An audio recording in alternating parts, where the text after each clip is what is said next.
Hi welcome to I dream. Sir నమస్తే. నమస్తే.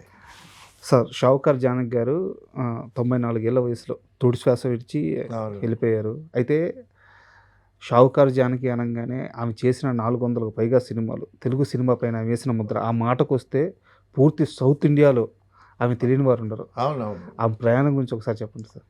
షావుకారి జానకి గారు రాజమండ్రి నుంచి వచ్చారండి. సార్. రాజమండ్రిలో పెరిగిందావిడ. సార్. వాళ్ళ ఫాదర్ ఏమో పేపర్ మేకింగ్ ఎక్స్‌పర్ట్. అబ్రాడ్‌లో పేపర్ మేకింగ్ మీద బాగా చదువుకొనొచ్చి రాజమండ్రిలో సెటిల్ అయ్యాడాయన. అబ్రాడా? ఆ! ఆ రోజుల్లో? ఆ రోజుల్లో అది నేర్చుకుని వచ్చి రాజమండ్రిలో స్థిరపడ్డాడాయన. బాగా ఉన్నతమైన కుటుంబం. ఆ! పర్వాలేదు. సార్.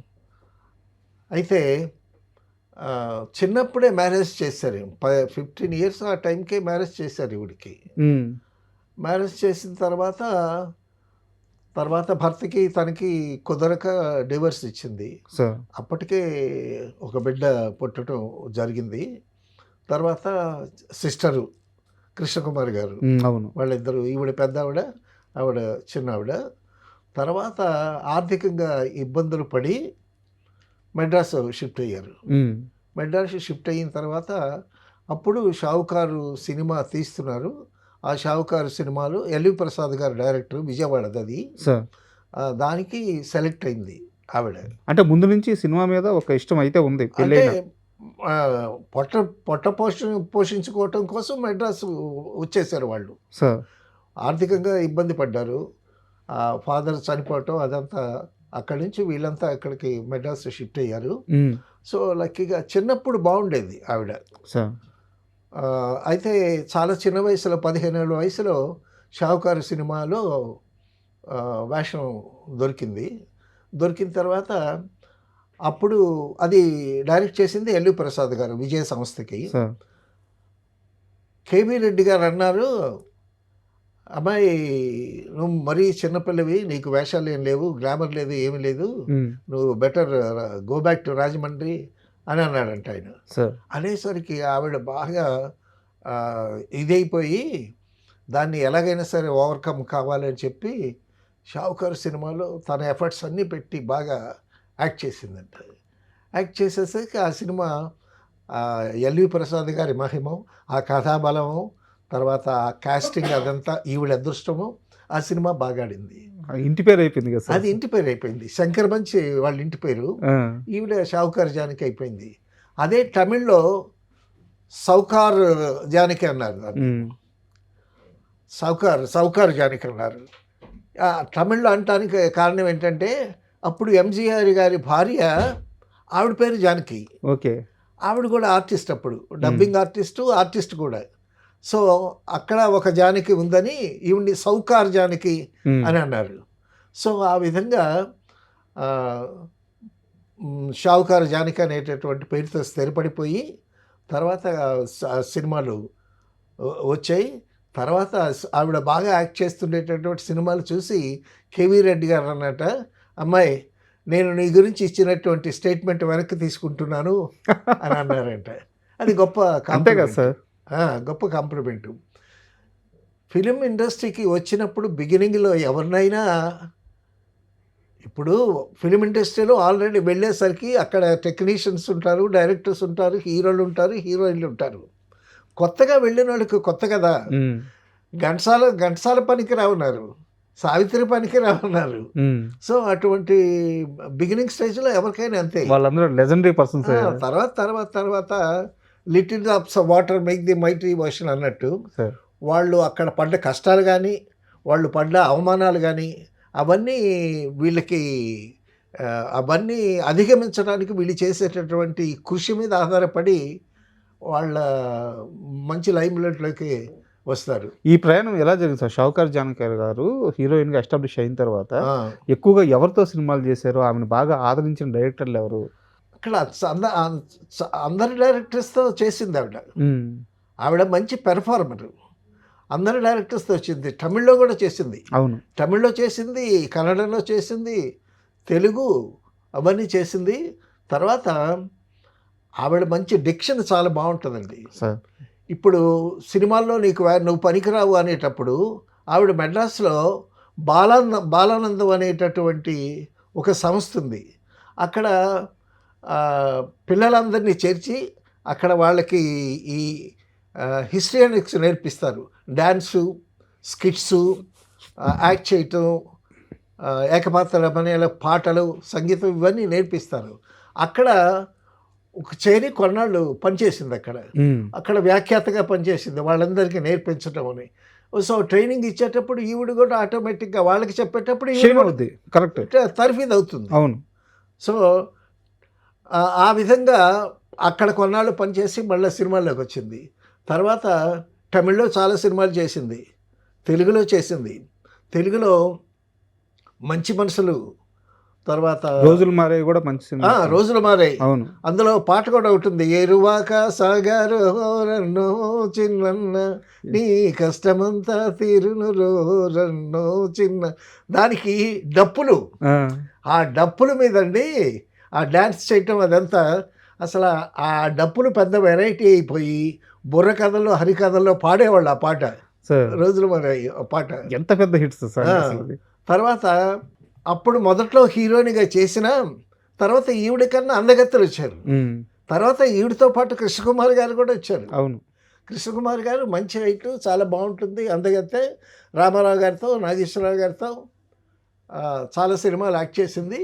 తర్వాత చెల్లెలు వచ్చిన తర్వాత వీళ్ళిద్దరికీ కొంచెం ఫైట్ స్టార్ట్ అయింది. ఓకే. ఇప్పుడు ఆవిడ అమ్మాయి heroine, she's a very good performer. Krishnakumari గారి కన్నా ఈవిడ అందం, అభినయం బాగుంటుంది, కానీ ఆవిడది అంత అందగత్తి కాకపోయినా అభినయం, డిక్షను, ఎక్స్ప్రెషన్ అవన్నీ చాలా బాగుంటాయి. సో ఇద్దరి మధ్య ఫైట్ నడిచింది. ఇద్దరి మధ్య కొన్నాళ్ళు ఆ విధంగా నడిచింది. వాళ్ళిద్దరికి కొన్నాళ్ళు మాటలు లేవు. ఓకే. తర్వాత సంసారం అది మిన్సారం అని తమిళ్లో ఒక సినిమా వచ్చింది. అది విసు డైరెక్టర్. దాన్ని సంసారం ఒక చందనంగం అని తెలుగులో తీశారు. అందులో ఉత్తరాంధ్ర యాక్సెంట్లో చిలకమ్మ అనేటటువంటి క్యారెక్టర్ చేసింది. ఆ ఇంట్లో ఒక పని మనిషి అనమాట. ఆ ఇంటిలో ఎక్కడన్నా ఎవరన్నా తప్పు చేస్తే వాళ్ళని మందలించడం ఇండైరెక్ట్గా, వాళ్ళ ఇంటిలో ఒక పని మనిషిలా కాకుండా ఆ ఫ్యామిలీకి ఒక ప్రొటెక్టర్ లాగా అవును అయ్యి వాళ్ళందరినీ కలుపుగోలుగా వాళ్ళందరినీ ఎవరైనా తప్పు చేస్తే దండించడం, ఇలా చేయండి అలా చేయటం. ఆ యాక్సెంట్ కామెడీ, మళ్ళీ అందులో కామెడీ. ఆ సినిమాలో ఆ చిలకమ్మ క్యారెక్టర్ ఇంట్లో అందరి మీద సెటైర్ లేసే ఒకే ఒక క్యారెక్టర్ అది. అవునవును. ఇంక ఎవరికి అది చాలా ఎంటర్టైనింగ్ క్యారెక్టర్. ఇప్పుడు గొల్లపూడి మారుతిరావు గారి మీద ఏ క్యారెక్టర్ సెటైర్ వేయలేదు, ఆమె వేస్తుంది. కూతురు మీద ఆమె వేస్తుంది. కరెక్ట్. అది విసు అని డైరెక్టర్, విసు తమిళ్ డైరెక్టరు. ఆయనే చేశాడు అనుకుంటా, డైరెక్షన్ కూడా ఆయనే చేసినట్టున్నాడు తెలుగులో కూడా. I don't remember well. అయితే విసు గారి దగ్గరికి నేను కోదండరామరెడ్డి గారి దగ్గర పనిచేసేటప్పుడు అది సంసారం అది మిన్సారం అని నాటకం అండి. తమిళియన్స్, తమిళ్ సినిమాలు, తమిళ ఆర్టిస్టులు వాళ్ళ పద్ధతులు ఎలా ఉంటాయంటే, ఒక గ్రూపు, ఒక 60 మంది కుర్రాళ్ళు చేరి ఒక మంచి నాటకం తయారు చేసి దాన్ని 100 ప్రదర్శనలు వేసిన తర్వాత సినిమా తీస్తారు. అందుకు వాళ్ళు చాలా మెరికల్ లాంటి ఆర్టిస్టులు, రూపం లేకపోయినా సరే బాగా మంచి కమెడియన్స్, కామెడీ కూడా చాలా ఇంట్రెస్ట్ ఇస్తారు. బాలచంద్ర గారు అలాగే నాటకాల నుంచి వచ్చినటువంటి వాళ్ళే. కోదండరామరెడ్డి గారు పంపించారు నన్ను విసు గారి దగ్గరికి ఒక సబ్జెక్ట్ ఇవ్వమని. అని అంటే ఆయన లేదంటే మా సబ్జెక్ట్ మేమే చేసుకుంటాం అన్నారు అనుకోండి, అది వేరే విషయం. అటువంటి చిలకమ్మ క్యారెక్టర్ ఉత్తరాంధ్ర యాక్సెంట్లో చేసింది.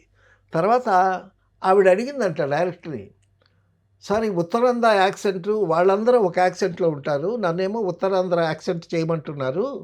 అవునమ్మా, ఇంట్లో పని మనిషి క్యారెక్టర్ కదా, ఉత్తరాంధ్ర నుంచి ఈ ఇంట్లోకి వచ్చి చేయొచ్చు, దానిదేముంది అనేటి. అయితే నేను ఆ యాక్సెంట్లో ఆ క్యారెక్టర్ బాగా చేస్తాననే నమ్మకం మీకుందా అని అడిగిందంట.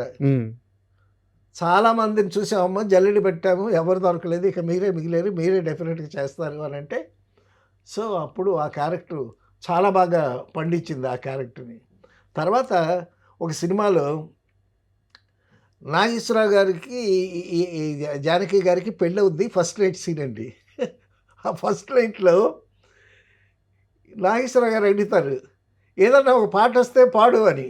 అని అంటే అప్పుడు ఆ చెంగుతులు ఇట్లా దులుపుకొని పండవులు పండవులు తుమ్మెద పంచ పాండవులు ఎమ్మ తుమ్మెద అని ఎంత హుషారుగా పాడి డ్యాన్స్ చేసి అసలు థియేటర్ అయితే కడుపులు చెక్కలేట్టు నవ్వుతారు అనమాట. సార్ సో అటువంటి క్యారెక్టర్స్ చేసింది. తర్వాత డాక్టర్ చక్రవర్తిలో అవును.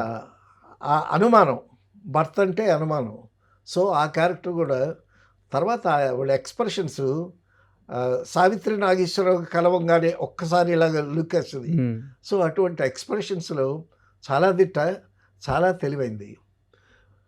సంగీతం శ్రీనివాసరావు గారు ఒక సినిమాలో ఒక దీపం వెలిగిందని సినిమా, భాగ్యలక్ష్మి అని ఒక క్యారెక్టర్ ఉందండి. హీరోయిన్ క్యారెక్టర్ అది, మెయిన్ క్యారెక్టర్ అది. సో ఆ క్యారెక్టర్ జమునే చేయాలి హ్మ్. అని చెప్పి జాగర్లమూడి రాధాకృష్ణమూర్తి అని ప్రొడ్యూసరు. ఆవిడైతేనే ఆ క్యారెక్టర్కి జస్టిఫికేషన్ ఇవ్వగలదు అని చెప్పి నన్ను పంపించారు జానకి గారి దగ్గరికి. హ్మ్. సో జానకి గారి దగ్గరికి వెళ్ళాను నేను. వెళ్ళి కథ అంతా చెప్పాను, క్యారెక్టర్ అంతా చెప్పాను. చెప్పిన తర్వాత కథ బాగుందండి, క్యారెక్టర్ కూడా చాలా బాగుంది, ఆ క్యారెక్టరైజేషన్కి నేను మాత్రం సూట్ కానండి అని చెప్పింది ఫ్రాంక్గా. చెప్పేశారు మీకు. చెప్పేసింది. హ్మ్. ఆ క్యారెక్టర్ నేను సూట్ కానండి. అసలు ఒక ఒక క్యారెక్టర్ ఉంది, అది మీరు చేయాలి అని అంటే గబుక్కుని ఎవరన్నా ఓకే నేను చేస్తాను అంతే. అంటారు. కానీ ఆవిడ చాలా ఫ్రాంక్గా చెప్పింది, ఆ క్యారెక్టర్కి నేను సూట్ కానండి. సూట్ కానండి, సరే మీరు కాకపోతే ఇంకెవరినన్నా సజెస్ట్ చేయండి అని అంటే, నేను సజెస్ట్ చేయటం కాదండి. హ్మ్. సో మీ డైరెక్టరు, మీరు, మీ ప్రొడ్యూసర్, మీరు ఎవరు ఆల్టర్నేటివ్ అనేది మీరు చూసుకోవాలి అని చెప్పి చాలా ఫ్రాంక్గా మాట్లాడింది. హ్మ్. తర్వాత బాగా గిబల్స్ బాగా చదివేదండి ఆవిడ. సార్. తర్వాత వేటూరు సుందరమూర్తి గారి పాటల గురించి ఒక ప్రస్తావన వచ్చింది. హ్మ్. వేటూరు సుందరమూర్తి గారిని బాగా పొగిడింది. తర్వాత ఆత్రేయ గారంటే చాలా ఇష్టం, మంచి టేస్ట్ ఉన్న ఆవిడ. సో ఇంగ్లీష్ కూడా చాలా బాగా మాట్లాడింది. సార్. న్యాయం కావాలి, చిరంజీవి గారితో రాధికతో న్యాయం కావాలి సినిమా చేశాం మేము, క్రాంతి కుమారు, హ్మ్. కోదండరామరెడ్డి గారి సెకండ్ పిక్చర్ డైరెక్షన్, నేను కో డైరెక్టర్ దానికి. 100 డేస్ ఫంక్షన్కి అండి. సార్. 100 డేస్ ఫంక్షన్కి ఒక చీఫ్ గెస్ట్ని పిలిచారు, జగ్గి గారు అనుకుంటా చీఫ్ గెస్ట్గా పిలిచారు. జానకి గారిని కూడా పిలిచారు. పిలిస్తే జగ్గి గారు ఎందుకో రావటం లేట్ అయింది, రాలేదు జగ్గి గారు అనుకున్న టైంకి రాకపోయేసరికి ఇక అందరూ వచ్చేసారు. సో అందరూ వచ్చేసరికి అప్పుడు క్రాంతి కుమార్ గారు జానకి గారిని చీఫ్ గెస్ట్గా ఆ చైర్లో కూర్చోబెట్టి హ్మ్. ఆవిడ చేత ఫంక్షన్ స్టార్ట్ చేయించారనమాట. సార్. సో ఆవిడండి ఎంత చక్కగా మాట్లాడిందో, అసలు అడ్రస్సే ఇప్పుడు స్వామి వివేకానంద చికాగో నగరంలో my dear brothers and sisters sir. అని అంటే ఆ అడ్రస్కే క్లాప్స్ కొట్టారు. అది గుర్తుకొచ్చింది నాకు. హ్మ్. ఏమైనా స్టార్ట్ చేసిందంటే తెలుసండి, my dear legendary of the film industry అని స్టార్ట్ చేసిందండి. బా. My dear legendary film industries అని స్టార్ట్ చేసింది. లెజెండరీ అనేటటువంటి మాట నేను ఇండస్ట్రీకి వచ్చి ఫస్ట్ టైం వింటాం ఆ సమయానికి. ఆ సమయంలో. అంత బాగా ఇంగ్లీషు మాట్లాడుద్ది. తర్వాత మంచి మనుషులు సినిమాలో షేక్స్పియర్ డ్రామా ఒకటి ఉంటుంది, ఒథెల్లో అనుకుంటా. హ్మ్. అందులో మేల్ వాయిస్ ఫిమేల్ వాయిస్ రెండు ఉంటాయి. ఆ ఫిమేల్ వాయిస్ ఆమె చెప్పిందండి, ఒథెల్లో అనుకుంటా అది. అది ప్లేనా? ఇంగ్లీషు ప్లేనెట్ అది. అందులో మంచి మనుషుల్లో అదేమో లేడీ వాయిస్ ఈవిడ చెప్పింది ఇంగ్లీష్లో. Okay. Mail voice Rallabandi Kameswara Rao గారని సార్. ఆయన చెప్పాడు. సో ఆ ఇంగ్లీష్ పీసు చాలా బాగుంటుంది. అంటే చెప్పటం ఏంటంటే ఆవిడికి భాష మీద చాలా ఇంట్రెస్టు, ఆ డిక్షన్ కూడా చాలా బాగుంటుంది. అక్కడ బాలానందంలో అక్కడ వాళ్ళందరికీ ట్రైనింగ్ ఇచ్చి వచ్చింది కదా. అవును. ఎట్లా డైలాగ్ పలకాలి, ఎట్లాగా డిక్షన్ ఉండాలి, ఎట్లా ఎక్స్ప్రెషన్ ఉండాలి అనేటటువంటి వాటిలో ఆవిడ అసలు కేవీ రెడ్డి గారే భయపెట్టారు కదా ముందు. అప్పటి నుంచి అంటే ఈ మొత్తం ప్రయాణంలో అంటే ఇక్కడ కొంతమంది ఆ మొత్తం ప్రయాణం చేసిన తర్వాత కొన్ని వేల కోట్లు సంపాదించారు షావుకారు జానకి అని చెప్పేవాళ్ళు కొంతమంది. లేదు ఆమె సంపాదించుకుందంతా పోగొట్టుకుంది, ఒక ఇల్లు మాత్రం మంచి సూపర్ హౌస్ ఒకటి మాత్రం మిగిలిందని అవునవును. చెప్పేవాళ్ళు కొంతమంది ఉన్నారు. హ్మ్. వీటిల్లో ఏది వాస్తవం ఆవిడ సంపాదించిందండి. సార్? ఇండస్ట్రీకి వెళ్ళిన తర్వాత సంపాదించింది. హ్మ్. సంపాదిస్తే ఆ సంపాదనంతా హస్బెండ్, కొడుకు పంచుకొని కొడుకేమో అమెరికా వెళ్ళిపోయాడు. హ్మ్. వాళ్ళు నానా ఇది చేశారు.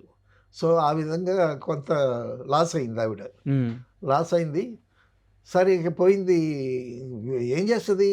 భర్త డైవర్స్ ఇచ్చేసింది ఇక. భరించలేక డైవర్స్ ఇచ్చేసింది. ఎప్పుడు చిన్నప్పుడే 15 ఏటో ఎప్పుడు మ్యారేజ్ అయింది ఆవిడకి. హ్మ్.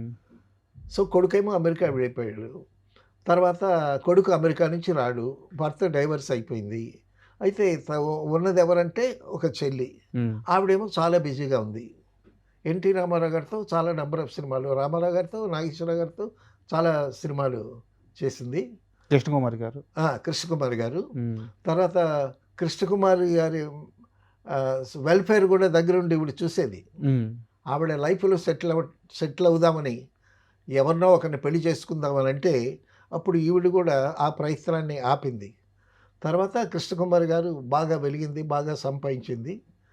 తర్వాత ఆవిడ సంపాదించిన ఆవిడ పెద్ద ఫార్మ్ హౌస్ కొనుక్కుంది బెంగుళూరులో హ్మ్. కృష్ణకుమారి గారు. ఆ ఫార్మ్ హౌస్‌లో ఒక 7 ఎకర్స్ ఈవిడ కొనుక్కొని, ఆ 7 ఎకర్స్ తనదిగా పెట్టుకొని అందులో జీవనం సాగించింది. 94 ఏళ్ల సుదీర్ఘ ప్రయాణం ఆవిడది. తర్వాత ఆవిడ ఇల్లు చాలా బావుంటదండి. అదే అది చెప్పారు సార్. మెడ్రాస్‌లో. అవును. ఆ ఇల్లు చాలా బావుంటుంది. ఆ ఇల్లు షూటింగ్‌లకి ఇచ్చేది ఆవిడ. ఓకే. మేము షూటింగ్ చేసాం ఆ ఇంట్లో. ఏ సినిమాలు జరిగింది సార్ షూటింగ్ దాంట్లో? చాలా సినిమాలండి. ఆ! చాలా సినిమాలు. ప్రొడక్షన్ మేనేజర్‌లో మంచి హౌస్ కావాలి షూటింగ్‌కి అనంటే ఆ లిస్ట్‌లో జానకి గారి ఇల్లు అని ఉండేది. హ్మ్. అందరికీ తెలుసు అది. మేము షూట్ చేసాము. తర్వాత జానకి గారి బెడ్‌రూము చాలా డెకరేటివ్‌గా ఉంటది. ఆ షూట్‌కి ఇచ్చినప్పుడు ఆ! చూసేవాళ్ళా? బెడ్‌రూమ్ మాత్రం షూటింగ్‌కి ఇవ్వదు. ఆ! మిగతా ఇల్లంతా ఇస్తది గానీ, బెడ్‌రూమ్ మాత్రం ఎవరికీ ఇవ్వదు. హ్మ్. అసలు బెడ్‌రూమ్ చాలా బావుంటది అని అంటారు. ఏంటి అని హ్మ్. మేము అడిగితే అప్పుడు బెడ్‌రూమ్ చూపించారు మాకంతే. హ్మ్. అంతేగాని చూపించి మళ్ళా లాక్ చేశారు. సార్. రెగ్యులర్‌గా షూటింగ్స్‌కి ఇచ్చేది. That is one way income హ్మ్. అది. హ్మ్. తర్వాత ఆత్రేయ గారన్నా, ఆత్రేయ గారి పాటలన్నా, ఆత్రేయ గారి సినిమాలన్నా అసలు ఆత్రేయ గారంటేనే పిచ్చి ఆవిడకి. సార్. అంత ఇష్టం ఆత్రేయ గారంటే. ఆ విధంగా ఆవిడ తనకి ఉండేటటువంటి ఒక చిన్న పర్సనాలిటీని పెద్ద అందగత్తె కాకపోయినా తన పెర్ఫార్మెన్స్ వాల్యూస్ అవన్నీ పెంచుకుని అప్పుడు మొట్టమొదట్లో ఈవిడే హీరోయిన్. సార్. తర్వాత మీకు తెలుసా 'దేవదాసు'లో సావిత్రి కాదు. ముందుగా. ముందు షావుకారు జానకిని అనుకున్నారు. ఓకే. ఓకే. షావుకారు జానకిని అనుకున్నారు. అనుకున్న తర్వాత సావిత్రి వచ్చింది. హ్మ్. హ్మ్. అదే షావుకారు జానకి పార్వతి క్యారెక్టర్ ఏసిందనుకోండి 'దేవదాసు'లో హ్మ్. అప్పుడు ఆవిడ కెరీర్ అలా ఉండేదు. కరెక్ట్. సో, 'దానే దానే పర్ లిఖా హై ఖానే వాలా కా నామ్' అని హ్మ్. ప్రతి బియ్యపు గింజ హ్మ్. మీద పేరు రాసి ఉంటదంట. అది వాళ్ళు తినాలది. అయితే నాకిక్కడ ఒక చిన్న డౌట్ సార్. ఆమె ఆ! చేసింది సుమారు 380-400 సినిమాల వరకు చేసింది. 400 పైన చేసింది. కానీ హ్మ్. వాటిల్లో సగం సినిమాలు మాత్రమే ఆమె హీరోయిన్‌గా చేశారు. అవునవును. మిగతా సినిమాలు చిన్న చిన్న క్యారెక్టర్ ఆర్టిస్ట్‌గా కూడా చేశారు. ఆర్టిస్ట్ చేశారు. కానీ చాలామంది హీరోయిన్‌లకి రాని పద్మశ్రీ ఈవిడకొచ్చింది. అవునవును. కేవలం సినిమాల వల్ల వచ్చిందంటే కాదది. ఆ వ్యక్తిత్వం, ఆ క్యారెక్టరైజేషన్, అవునవును. సమాజంలో ఆమె మెలిగిన తీరు అవును. ఇవన్నీ కూడా కాలిక్యులేషనే కదా! తర్వాత హీరోయిన్స్‌కి ఆవిడ మోడల్ అండి. హ్మ్. ఎందుకంటే చిన్నతనంలోనే మ్యారేజ్ అయ్యి తర్వాత డివోర్స్ ఇచ్చేసింది. తర్వాత కొడుకేమో అమెరికాలో వెళ్ళిపోయాడు. భర్త లేడు. సో, ఒంటరి జీవితం. ఒక్క చెల్లెలే ఉంది. సో, అటువంటప్పుడు ఒంటరిగా ఉండేటప్పుడు చాలామంది ఎక్స్‌ప్లాయిట్ చేస్తారు. కాబట్టి ఆ ఎక్స్‌ప్లాయిటేషన్స్‌ని తట్టుకొని చాలా జాగ్రత్తగా మెలగాలి అనేటటువంటి వచ్చేటటువంటి నెక్స్ట్ వచ్చేటటువంటి జనరేషన్‌కి గాని, తర్వాత హీరోయిన్స్ గాని ఆవిడ సలహాలు ఇస్తా ఉండేది. హ్మ్. ఆ విధంగా ఆహ్, పక్క వాళ్ళకి సలహాలు ఇవ్వటం గూడా చాలా ఆమె అప్పటికే చాలా జీవితాన్ని చూసారు కదా సార్! చాలా ఆ జీవితం అనుభవం వచ్చి ఉంటది కదా! చూసింది. ఆ! ఎర్లీ మ్యారేజ్ అయిపోయింది. దాంతో నానా తిప్పలు ఒక పడి రకంగా ఆమె సక్సెస్ అయ్యారు కాబట్టి, ఒక లెజెండరీ పర్సన్ అయ్యారు కాబట్టి అవునవునవును. మనం గొప్పగా చెప్పుకుంటున్నాం. అవునవును. బట్ ఆమె లీడ్ చేసిన లైఫ్‌ని ఒక్కసారి వెనక్కెళ్ళి చూస్తే, అవును. అంత పట్టుదల గాని, అంత సక్సెస్ అవ్వాలన్న కసి గాని లేకపోతే హ్మ్. 15 ఏళ్ళకి పెళ్లవ్వడం ఏంది? డివోర్స్ అవును. అవ్వడం ఏంది? తండ్రి అవునవును. చనిపోయి ఆస్తులు పోవడం ఆ! ఏంది? పొట్ట చేత తర్వాత పట్టుకొని చెన్నై రావడం ఏంది? తర్వాత ఆవిడ ఇంటర్వ్యూలో కూడా చెప్తా ఉంది. నా కొడుకు అమెరికాలో ఉన్నాడు. హ్మ్. నేను ఉన్నానో పోయానో కూడా తెలీదు వాడికి. హ్మ్. ఎప్పుడన్నా జ్ఞాపకం వస్తే ఒకసారి వచ్చి వెళ్తుంటాడు. హ్మ్. తల్లి ఒకటి ఉందా లేదా అని చూసుకోవటానికి వచ్చి వెళ్తాడు. అది ఇది అని చెప్పి వాపోయినటువంటి సందర్భాలు కూడా ఉన్నాయి. తర్వాత తనని ఏ విధంగా ఎవరు ఎక్స్‌ప్లాయిట్ చేద్దామనుకున్నారో, ఆ ఎక్స్‌ప్లాయిటేషన్స్ అవన్నీ తట్టుకొని రావటం. తర్వాత బెంగుళూరులోనే ఉండేదావిడ.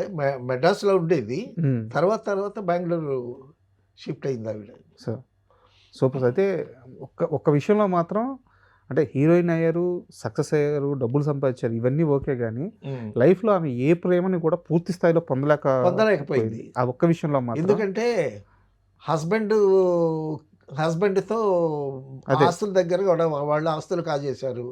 తర్వాత ఈ కొడుక సరిగ్గా లేడు. స స కొడుకే కదా చూడాల్సిన వాడు. అవును.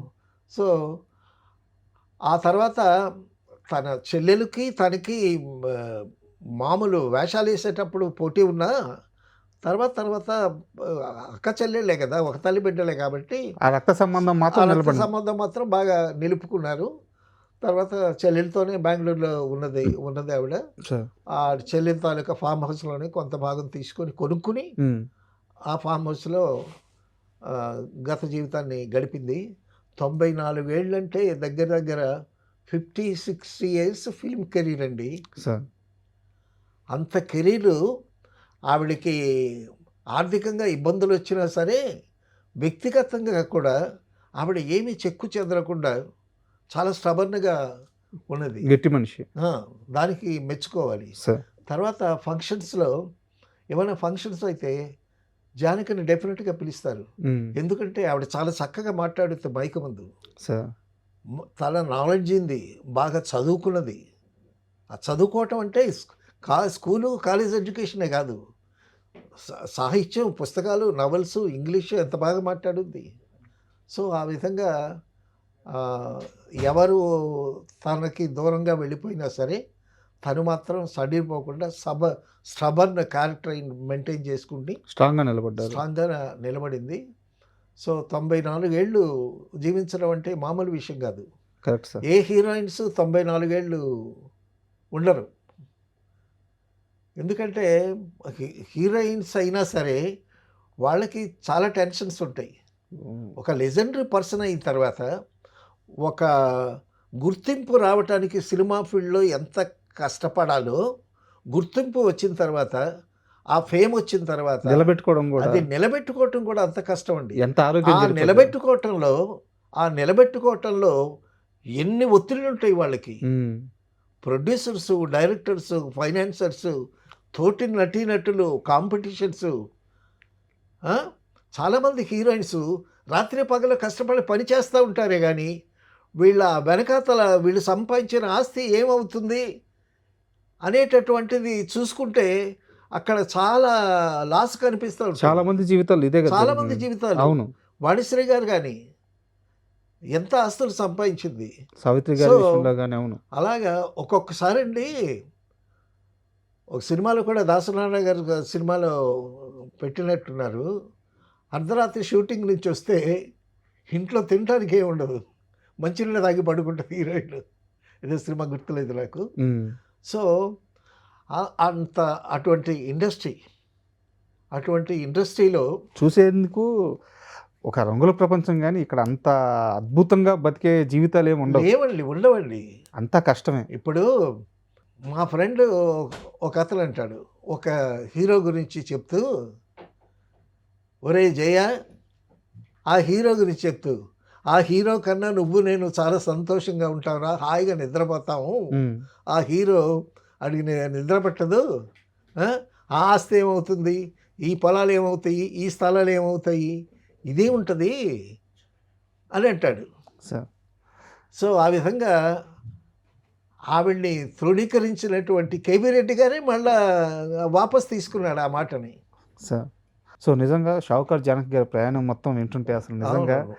ఒక స్త్రీ ఎంత గట్టిగా నిలబడాలి లైఫ్‌లో ఎన్ని అవునవును. కష్టాలు వచ్చినా అవును. తెలుస్తుంది. నిజంగా అందులో దట్టు ఫిల్మ్ ఇండస్ట్రీలో. ఫిల్మ్ ఇండస్ట్రీలో. మామూలు సమాజంలో ఉండటం కాదు. అవును. ఫిల్మ్ ఇండస్ట్రీలో ఒంటరిగా జీవితాన్ని గడపటం అనేది, తర్వాత ఆవిడకి బయటికెళ్ళాలి, ఎక్కడ పార్కులకెళ్ళాలి, లేకపోతే విదేశాలు చూడాలి, ఫ్రెండ్స్‌తో తిరగాలి. నేను సరితబాబు ఇంట్లో 2 సంవత్సరాలు ఉన్నాను గదండీ! సార్. రమాప్రభ అంటే ఈవిడికి చాలా ఇష్టం. హ్మ్. జానకి అన్న ఇష్టమే. తర్వాత సరితబాబు బర్త్‌డేకి, రమాప్రభ బర్త్‌డేకి వచ్చేసేదావిడ. సార్. అంటే మనుషులను కలుపుకోవటం. అవును. ఒంటరితనం చాలా భయంకరం అండి. ఎంత డబ్బున్నా, ఎంత ఆస్తున్నా, ఎంత ఐశ్వర్యం ఉన్నా సరే, మిమ్మల్ని పలకరించేటటువంటి మనిషి లేకపోతే మీకు జీవితంలో ఆనందం ఏముంటుంది? అంతే కదా సార్. రాజాగారు బాగున్నారా? తిన్నారా? ఏంటి విశేషాలు? అని చక్కగా 4 మాటలు మాట్లాడి, పలకరించి, క్షేమ సమాచారాలు తెలుసుకునేటటువంటి బంధువులు, స్నేహితులు లేకపోతే ఆ జీవితం ఏం జీవితం? నిస్సారమైన జీవితమే. Correct sir. కాబట్టి హ్యాపీనెస్ అనేది ఒక డబ్బుతోనే కాదు, ఒక వ్యక్తిత్వం నిలబెట్టుకోవటం, తర్వాత పరిసరాలు